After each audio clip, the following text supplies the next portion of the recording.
সৈয়দনা ইব্রাহিম ওনার ছেলে ইসমাইলের দেখতে গেলেন। ওই দিন বাড়িতে সৈয়দনা ইসমাইল বাড়িতে নাই, বনে গিয়েছে শিকার করার জন্য। বাড়িতে সৈয়দনা ইসমাইলের বিবি সৈয়দনা ইব্রাহিম ঘরের দরজার বাইরে থেকে সালাম দিয়ে বললেন, আসসালামু আলাইকুম। ভেতর থেকে কর্কশ গলায় একটা মেয়ে সালামের উত্তর দিয়ে বলল, ওয়া আলাইকাস সালাম। জিজ্ঞেস করলো সৈয়দনা ইব্রাহিম, মা কেমন আছো? মেয়েটা কয়, বেশি সুবিধার না। তোমাদের খাওয়া দাওয়া কেমন চলে? ভালো না। তোমার জামাই কই? বনে গেছে। এবার মেয়েটা বলতেছে, আমনে কেডা? সৈয়দনা ইব্রাহিম বলে, আমি কে চিনবা না? স্বামী যখন বন থেকে ফিরবে তোমার স্বামীর একটা সালাম দিবা, বলবা ঘরের দরজার চৌকাঠটা যেন তোমার স্বামী পাল্টে দেয়। এই কথা বলে ইব্রাহিম চলে গেলেন। ইসমাইল আসার পরে বিবি বলতে আরম্ভ করছে, দুপুরবেলা একটা বুড়া আইছিল। বুড়া সৈয়দনা ইসমাইল বলে, কোন বুড়া আসছে? কি বলছে? বিবি বলে, আপনারে সালাম বলছে। ওয়ালাইকুমুস সালাম। আর কি বলেছে? আর বলছে ঘরের দরজার চৌকাঠ যেন আপনি পাল্টে ফেলেন। এই কথা বলার পরে সৈয়দনা ইসমাইল চিৎকার দিয়ে বলে, ও কি করলি তুই? নিজের কপাল পড়লি, নিজের কপালে নিজে কুড়াল মারলি।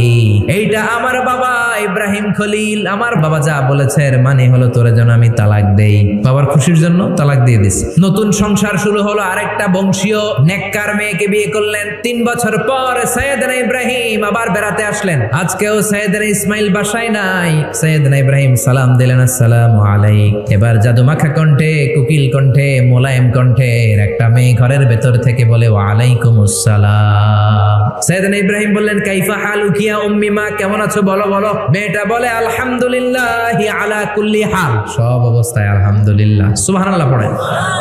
সংসার কেমন চলে? কয় খুব ভালো। খাওয়া দাওয়ার অবস্থা কি? কয় আরো ভালো। এবার মেয়েটা বলে, কে আপনি? এই মরুভূমির মাঝখানে রৌদ্রের মধ্যে দাঁড়িয়ে দাঁড়িয়ে কথা বলেন, কেউ তো কোনোদিন আমাদের খোঁজ নিতে আসে না। কে আপনি? ঘরে আসেন। সৈয়দনা ইব্রাহিম বলে, না আমার পরিচয় দিব না, ঘরেও আসবো না। মেয়েটা বলে, আপনি যদি ঘরে না আসেন আমি কিন্তু রাগ করব।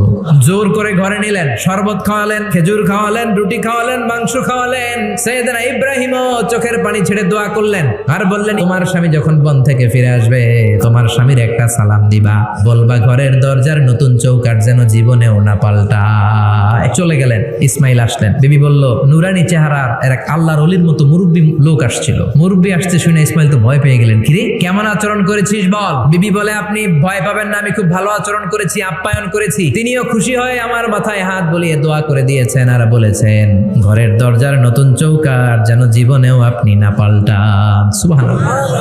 সৈয়দনা ইসমাইল বিবিকে জড়িয়ে ধরলেন। যেই মুরব্বী লোকটা এসেছিল সাধারণ কোনো মানুষ নয়, তোমার শ্বশুর আমার বাবা ইব্রাহিম খলিল। আমার বাবা বলেছেন তোমার যেন কোনোদিন তালাক না দেই, তোমার যেন ছেড়ে না দেই। এই যে তোমার হাতটা দুনিয়ার বুকে ধরলাম, জান্নাতে যেন তোমার হাত ধরেই দুজনে জান্নাতে ঢুকে যায়।